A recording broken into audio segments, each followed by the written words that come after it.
use the regrets.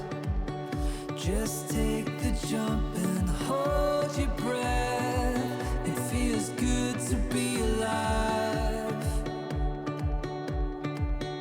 Oh, if you trip, get up again. Here we go, we're ascending. I feel so alive. I feel so alive.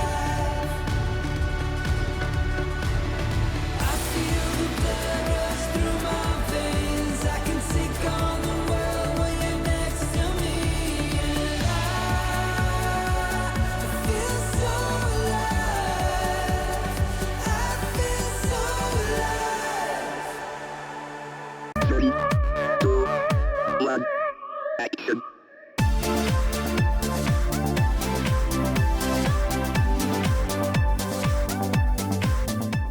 We're snowbirds, officially. We are. We are. Yep. Do you know the definition of snowbird? It's people who go down south. Arizona, California. I looked it up. Oh, you're so smart. I did, I looked it up. Here's what Webster says, snowbirds. Snowbird has been in use since the late 1600s, but it has only been applied to humans since the early 1900s. It was first used to describe men who enlisted in the armed forces to get food and clothing during the winter months and then deserted as the warm spring weather approached. Not long after, the term was applied to the northern laborers who would flock down south to work as the cold, harsh winter set in up north. Today, northerners of all kinds, from vacationers to retirees, can be seen migrating as soon as the first frost arrives. Does that fit us? Yes, it does. We're retired. We're tired. No. And snow is a four-letter word. Snow is not a good word. No. F-R-O-S-T. Oh, that's a five-letter word. Frost. So as soon as the five-letter word shows up, we bail. Yeah. Because we don't want the four-letter word. Hopefully before that. Yeah. So we've had a number of you contact us about traveling to the south, warmer weather, in the wintertime. Oh, yes. And we've met a ton of you. We have. It's been fun. Snowbirds to us, now you know the definition. Snowbirds to us means people from North America, whether it be the U.S. or our good friends in Canada, head south before the cold weather hits. That's right. Because they don't like snow either. They don't like snow either. And so there's basically 3 places in North America that snowbirds flock to. That's right. And why is that? Because they want to get out of the cold. So most of us are chasing 70-degree weather. That's right. That's right. They're tired of the cold. You get to a certain age, I guess, and snow is not your friend. Yeah, there's basically 3 areas in North America that will harbor snowbirds. And it kind of depends on what your likes and dislikes are. Right. As to where you go. Some like beaches. Some like beaches the and water. Ocean. Yep. Some like the desert. Yep. Or just going into the mountains, the desert mountains. Yep. So, let's see. There's Arizona and California. Southern California and Arizona, and southern Arizona, because Flagstaff can get snowy. Yeah. Florida and the Gulf Coast. Yep. Which is where we're at right now, the Gulf Coast. Yep. And it's beautiful here. And the third one is? South Texas. South Texas. So people say, well, what do you mean South Texas? We spent our first winter out as full-time RVers in South Texas. We were there 3 months. We were. And we realized, because we just started out, that was not the way we wanted to be. We didn't want to stay in one spot that long. But we had a good time. We had a really good time, and it was beautiful there. South Texas is basically the very southern tip of Texas. We like to say the Mission, McAllen, Donna, Texas area. It can include the South Padre Island area, Brownsville. And the locals down there love their snowbirds, and they call them their winter Texans. Yes. They are just the kindest people They down are. there. It's just, I love going down there. We need to go again. Yeah. We stayed, as Kelly said, we stayed 3 months, and we actually stayed in Mission, Texas, at a resort called Retama Village, and it was an RV resort. Well, they were deeded lots, is Right, actually what they were. right. And they have a resort right next door that Right. you can rent, but we actually sublet a lot in Retama Village, and it was fun. It was really nice. The lots were huge. They were big enough for our fifth wheel and our truck and our car to fit all on the concrete driveway. Yeah. Then they would usually have areas in behind that were set up for seating and a patio area. Some were covered, some were open. Yeah. And then they had what they called their casitas, or their coach houses. Yeah. And the coach house was really nothing more than a shed. They were some nice looking sheds. They were.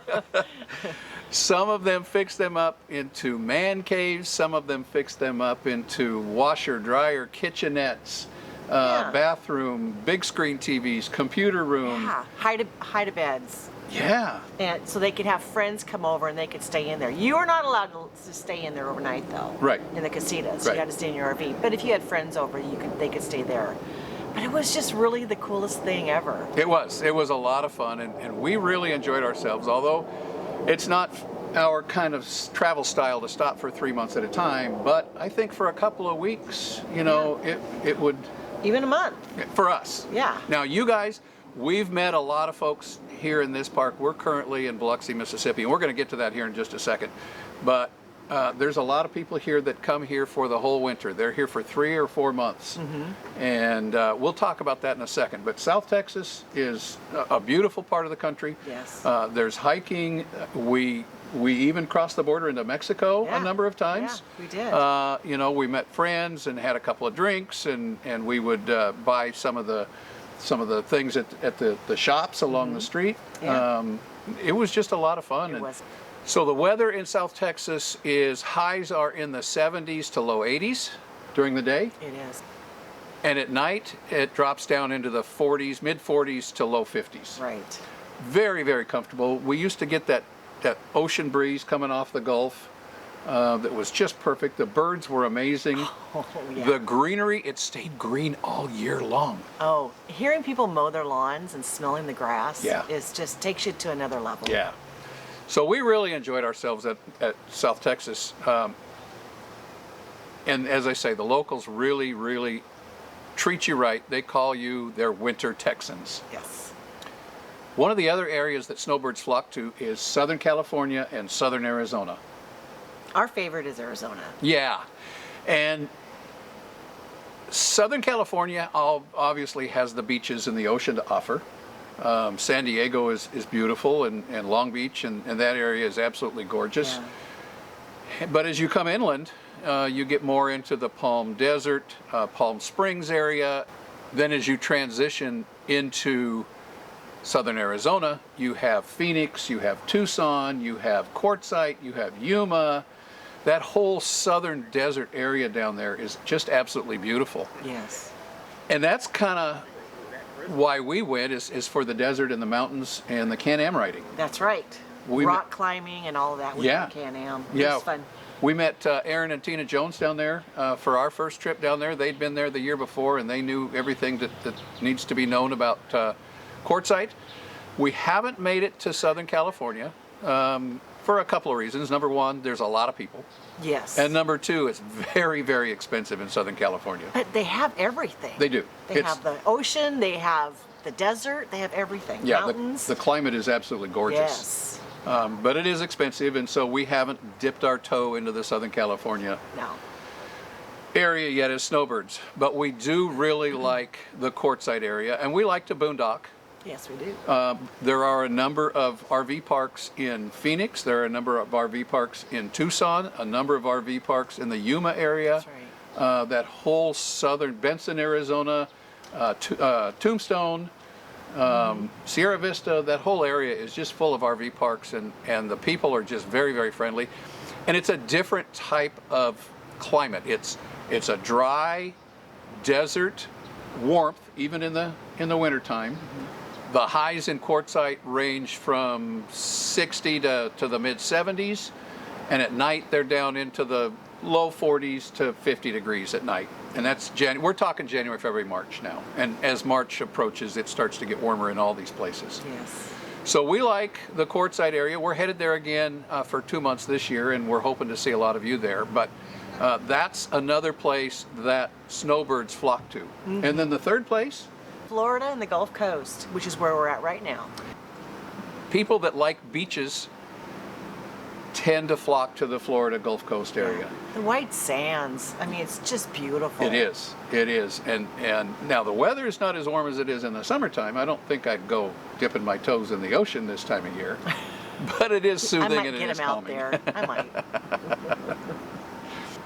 Now we're currently on the North Gulf Coast in Biloxi. We're going to transition over to Pensacola here in a little bit, and then we're going to move on into Florida. Orlando, Tampa Bay, that whole area is just packed full, and the Keys, the Florida Keys, although they're really expensive. Yeah. But the Orlando, Tampa area is just full of RV parks, and we haven't stayed a winter in Florida yet. We're No. going to. That's where we're headed to now, and we'll keep you posted on what's going on. But a lot of so as we said, there's 3 areas in North America that snowbirds tend to flock to. You have the Florida Gulf Coast, and that area usually is populated with snowbirds from the East Coast and the upper Midwest. They tend to flock down into the warmer climate, into the oceans and the beaches. South Texas, as we stayed in South Texas, we found that there were a lot of people from the Midwest there. Wisconsin, Minnesota, Nebraska. Yes, a lot of Nebraskans, Kansas, Oklahoma. A lot of those folks tend to flock down, and even northern Texas. They tend to flock down to southern Texas and winter there, as well as your Canadian provinces that are just north of the upper Midwest. We met a lot of people there from Ontario, a lot of people from Ontario. Some were from Alberta. And so that's kind of where the Midwest tends to flock to. And then the Southern California, Southern Arizona area tends to be where people from the West come to. Montana, Idaho, Washington, Oregon, Northern California, all those, and even Nevada gets cold in the wintertime. So those people tend to flock down into the desert Southwest, what we call the desert Southwest. The other thing we need to talk about snowbirds is you don't have to be full-time to be a snowbird. You don't. In fact, we just met a couple yesterday that are down from Minnesota. No, Minnesota. They're from Minnesota, and they're just down for 4 months this winter. Yeah. He works full-time out of his coach remotely. She's and retired. She's semi-retired. Yeah. And so they get out of the cold Minnesota weather and come south, and they're down here. They're transitioning on their way to Florida for most of the winter, but you don't have to be full-time to be a snowbird. Exactly. Even if you just go, part-time. Yeah. Go down for the winter and then go back home, and I mean that's kind of like the best of both worlds, really. We even know some people. We've met some people that they drag their RV in October down to their location into their snowbird area. Then they'll fly back home. Yeah. Leave their RV in the park. Obviously, they have to pay for the park. Yes. They'll fly back home, spend holidays, Thanksgiving, Christmas, and New Year's with family and friends, and then they'll fly back and spend January, February, March in their snowbird location, and then they'll travel back up north when it's all said and done. So there's a number of ways that you can snowbird in your winter months, and this sunshine. Oh, I know it keeps getting warmer. It's so nice. This is nice. Yes, that's why this we is really snowbird. nice. Yes. Yep. 70 degrees. We're chasing 70. We're chasing 70. So tell us, what's your favorite? Do you like the beaches, the sands? Do you like the desert? Yeah. Do you like a little bit of everything? Let us know. Yeah. Comment down below. Leave the comments below. And those are the locations that we found. As I say, the temperatures are usually 70, maybe as low as the mid 60s in the desert, low 60s in the desert. Nights can get down to 40 in the desert. But everywhere else is kind of in the mid to upper 40s to mid 50s at night, 70s and 80s during the day, and that's just perfect for us. Yes, it is. It's nice to be able to wear pants if you want, or shorts. Yeah, yeah. So what's your favorite? My favorite is the Desert Southwest. Mine too. Yeah, we really like the Yuma area. Of course, we built our fifth wheel around our side-by-side, our Can-Am side-by-side. We did. And so we like to use it. There's not a whole lot of places in those 3 locations that we can use it other than Arizona. They have palm trees, they have cactuses, and I love cactuses, so Yep, yep. yeah. So anyway, that's our favorite, and we're headed there as soon as we're done at the Tampa RV show in Florida. We're gonna come to you from Florida and show you around a little bit. You know, Florida's got a lot to offer, though. Oh, they do. They've got, yes. you know, in the Orlando area, you've got Disney World, Yes. you've got Busch Gardens, you've got Universal Studios, and all of those things to do. A lot of fun things. Yeah, and of course, down in South Texas, we enjoyed that as well. You know, we had no idea what South Texas had to offer until we got down there. We drove in, and it just kind of opened up into this huge metropolis, and there's every kind of shopping you'd ever want to do. Costco. Every kind of restaurant Costco's you'd there. ever want Oh, I know. is in the area. Yeah. And there's a lot of hiking, and you can even transition down to South Padre Island and go to the beach if you want to for a day. Absolutely. So anyway, those are our thoughts on snowbirds. Hopefully this has enlightened you on what's a snowbird, and maybe even got you thinking about we should snowbird too. Yeah, come join us. Come with us. You don't have to be full time. That's right. All right, so that's our thoughts on snowbirding, and we thought we'd share it with you guys. We are transitioning from Biloxi, Mississippi into Pensacola, and then on to Tallahassee, on our way down to Orlando and Tampa, and then off to Arizona. So if you're in any of those areas, let us know. We love getting together with people. Hopefully you learned something out of this. That's right. So from Biloxi, Mississippi, It all starts with an idea. we'll talk to you next week, guys. Bye-bye. Bye.